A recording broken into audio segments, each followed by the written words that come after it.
셔터가 내려가는 날카로운 철제 소리. 아마 최근 길거리에서 가장 자주 듣게 되는 배경음악일지도 모릅니다. 우리가 매일 걷는 거리, 익숙했던 그 가게의 셔터가 내려가는 소리죠. 이상하지 않습니까? 뉴스를 틀면 수출이 호조라고 합니다. 반도체 경기가 살아난다고 하고 대기업들의 실적은 나쁘지 않다고 하죠. 거시 경제 지표는 분명 회복을 가리키고 있는데 정작 우리 집 앞, 내가 자주 가던 백반집, 퇴근길에 들르던 치킨집은 소리 없이 사라지고 있습니다. 영상 시작 전 구독, 좋아요 부탁드립니다.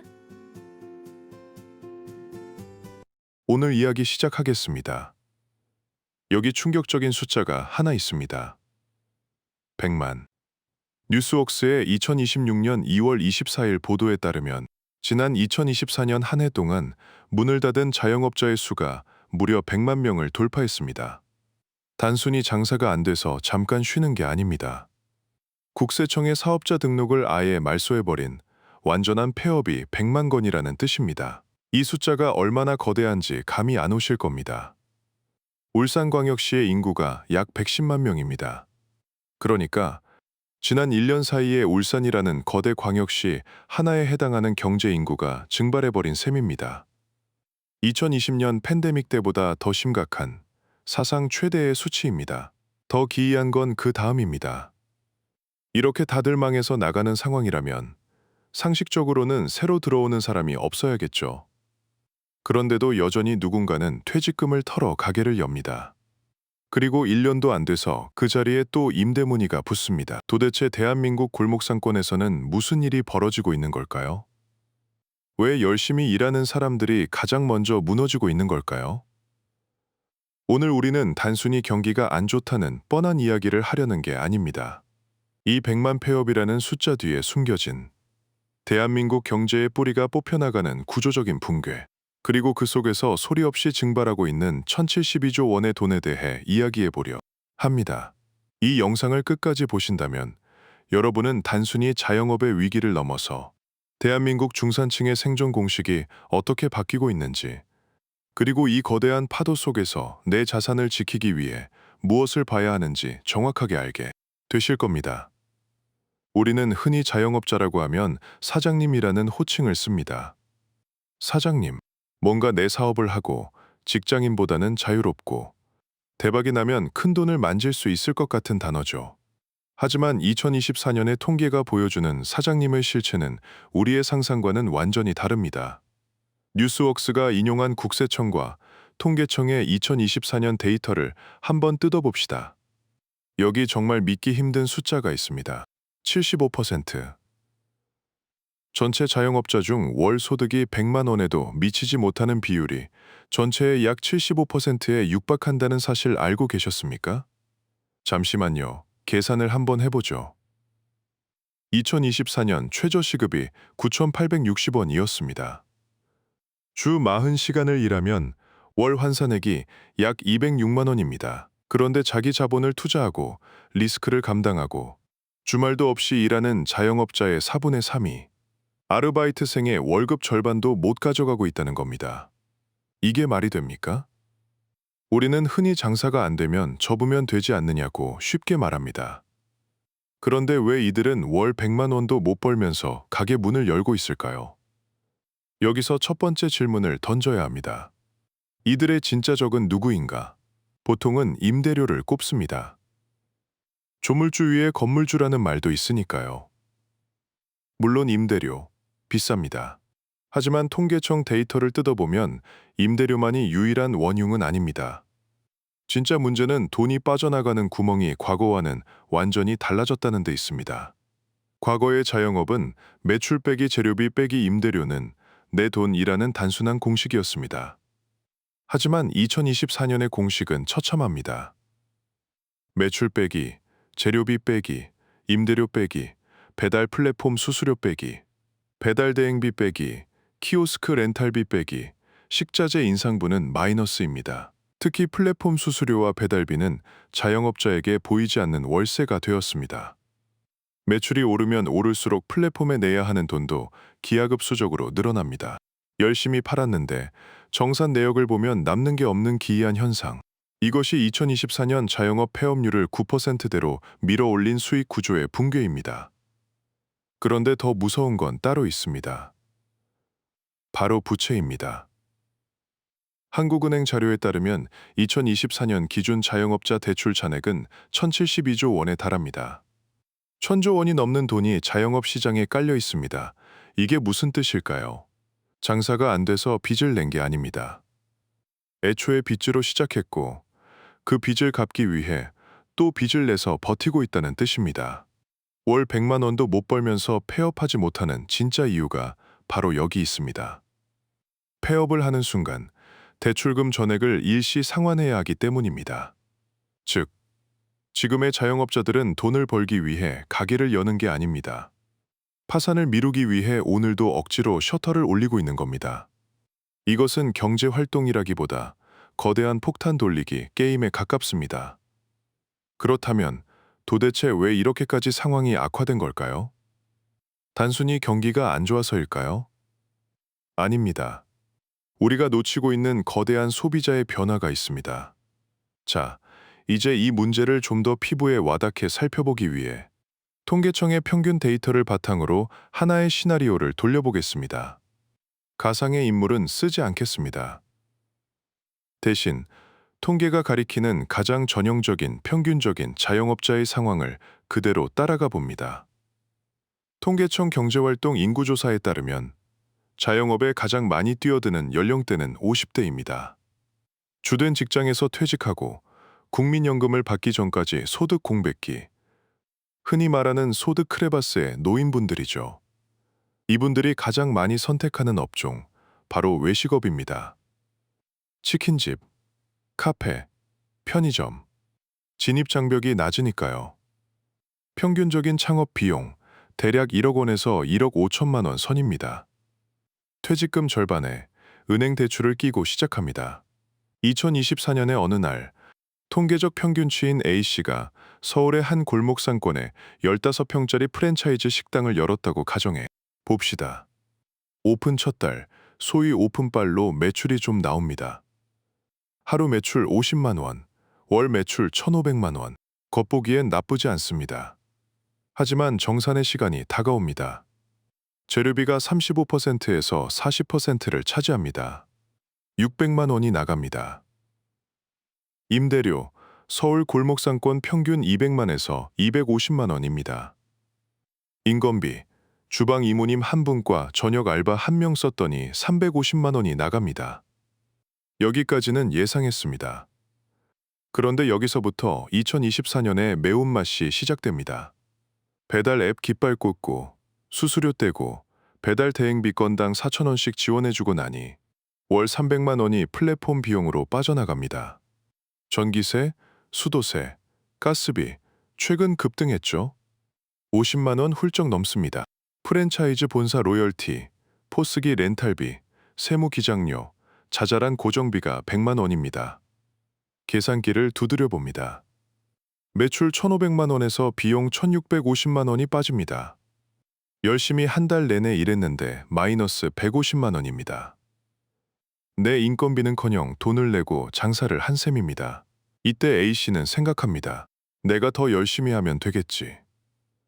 배달을 내가 직접 뛰고 알바를 자르자.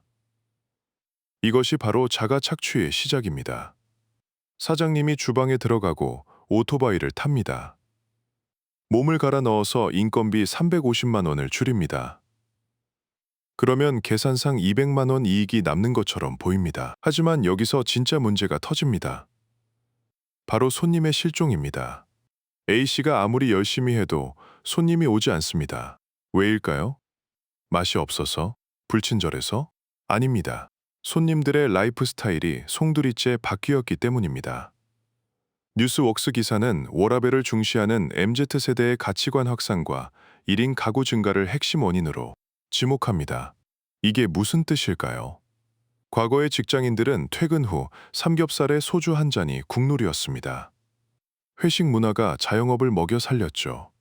그런데 지금은 어떻습니까? 부장님, 저 오늘 운동 가야 해서요. 저 오늘 재택이라 집에서 먹습니다. 저녁 회식이 사라졌습니다. 점심도 도시락이나 편의점에서 간단히 때우는 2030 세대가 급증했습니다.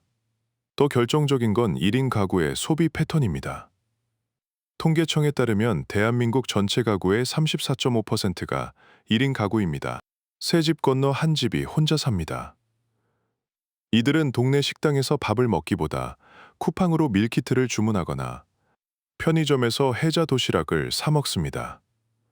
아니면 아예 넷플릭스를 보면서 배달 앱으로 주문하죠. 즉, A씨의 가게가 위치한 오프라인 골목 자체에 유동 인구가 사라진 겁니다. 사람들은 이제 공간이 아니라 플랫폼 위에 존재합니다. A씨는 오프라인에 가게를 차렸는데 손님들은 온라인에 살고 있는 이 거대한 미스매치. 이것이 A씨가 아무리 친절하게 인사를 하고 재료를 아낌없이 써도 망할 수밖에 없는 구조적인 이유입니다. 더 잔인한 건 소비의 양극화입니다. 어중간한 가격대의 동네 식당은 텅텅 비었는데 한 끼에 20만 원 하는 오마카세는 예약이 꽉 찹니다. 반대로 1,500원짜리 저가 커피 전문점은 줄을 섭니다. 초고가 아니면 초저가. 이 둘 중 하나가 아니면 살아남을 수 없는 시장에서 평범한 자영업자가 설 곳은 애초에 없었던 것일지도 모릅니다. 이런 상황에서 A씨에게 남은 선택지는 무엇일까요? 폐업? 앞서 말씀드렸죠. 1억 대출을 일시 상환해야 합니다. 불가능합니다.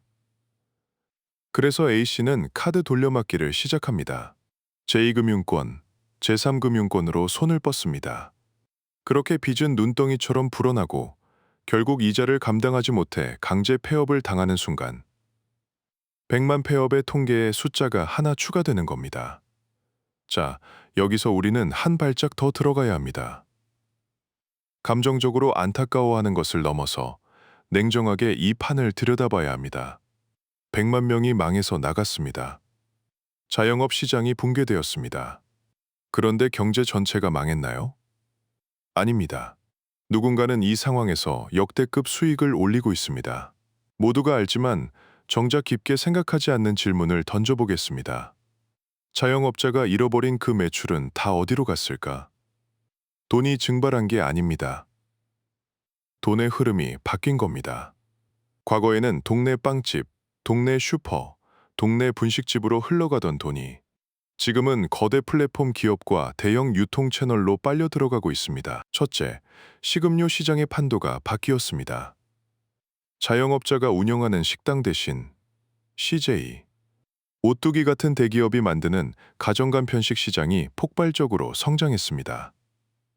1인 가구는 식당에 가는 수고로움보다 전자레인지 2분 조리를 선택합니다.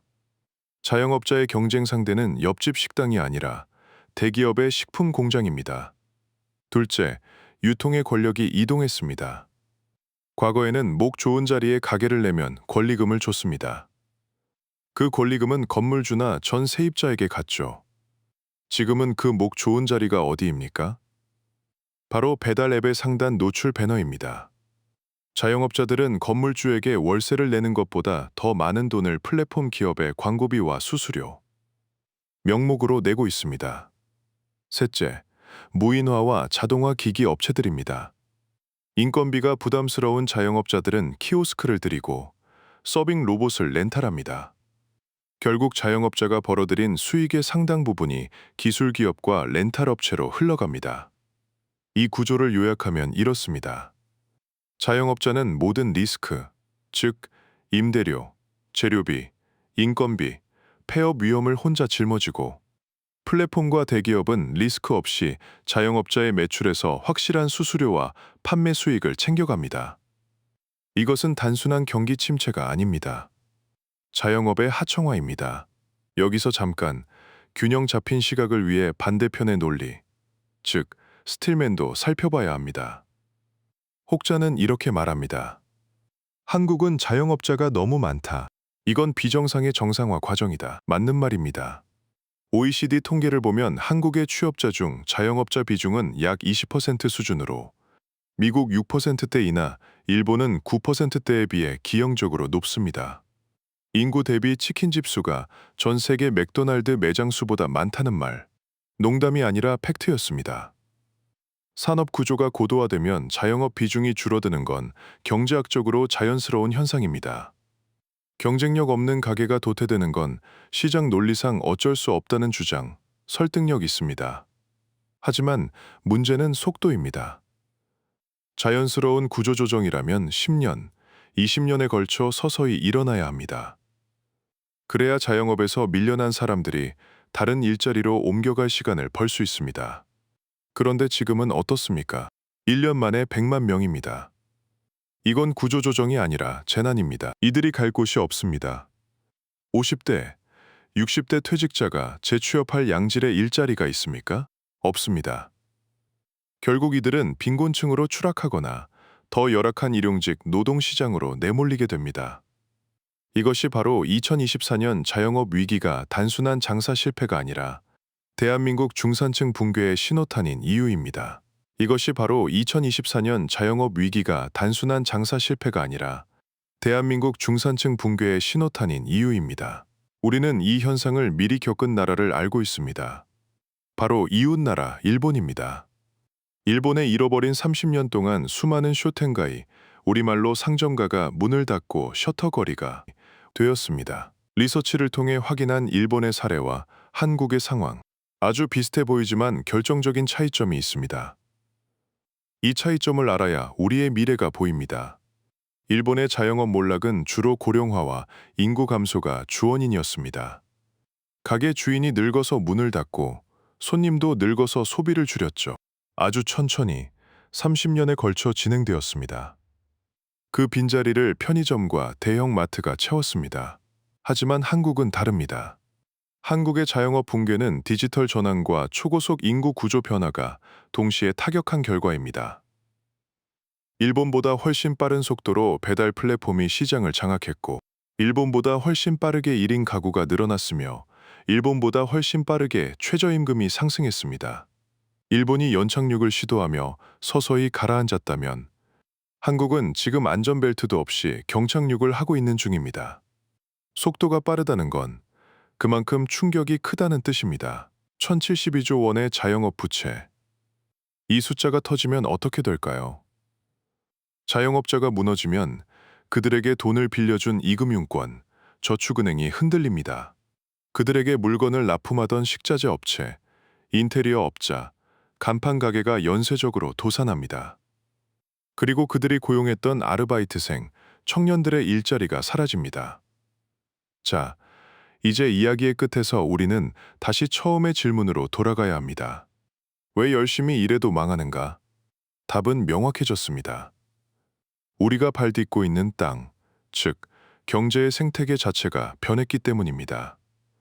과거의 성공 공식, 성실하면 먹고 산다는 말은 이제 더 이상 통하지 않는 시대가 되었습니다. 만약 여러분이 은퇴 후 창업을 고민하고 계신다면 제발 멈추십시오. 그리고 다시 생각하십시오. 남들 다 하니까 치킨집이나 하지라는 생각은 2026년 대한민국에서 가장 위험한 도박입니다. 통계청 데이터를 확인하십시오. 내가 들어가려는 상권의 폐업률을 확인하십시오. 이미 자영업을 하고 계신 분들이라면 힘드시겠지만 구조를 바꾸셔야 합니다. 단순히 노동 시간을 늘리는 자가 착취로는 이길 수 없습니다. 나만의 확실한 콘텐츠가 있거나 아니면 비용 구조를 획기적으로 줄일 수 있는 기술을 도입하거나 그것도 아니라면 과감하게 출구 전략을 짜야 합니다. 손절매도 용기가 필요합니다. 더 큰 빚을 지기 전에 멈추는 것이 때로는 최고의 투자가 됩니다. 오늘의 이야기가 무겁게 느껴지셨을지 모릅니다. 하지만 경제의 속마음은 때로는 차갑고 냉정합니다. 그 차가운 현실을 마주볼 용기가 있을 때 비로소 우리는 내 지갑을 지킬 수 있는 진짜 지혜를 얻을 수 있습니다. 2024년 폐업 100만 건. 이 숫자는 우리에게 경고하고 있습니다. 변하지 않으면 사라진다. 여러분의 생각은 어떠신가요? 이 거대한 변화의 파도 속에서 자영업의 미래는 어떻게 될까요? 정부의 지원이 더 필요할까요? 아니면 시장의 냉정한 구조조정을 받아들여야 할까요? 댓글로 여러분의 지혜를 나눠주세요. 지금까지 경제의 속마음이었습니다. 영상이 도움이 되셨다면 구독과 좋아요 부탁드립니다. 여러분의 클릭 한 번이 더 깊이 있는 콘텐츠를 만드는데 큰 힘이 됩니다. 감사합니다.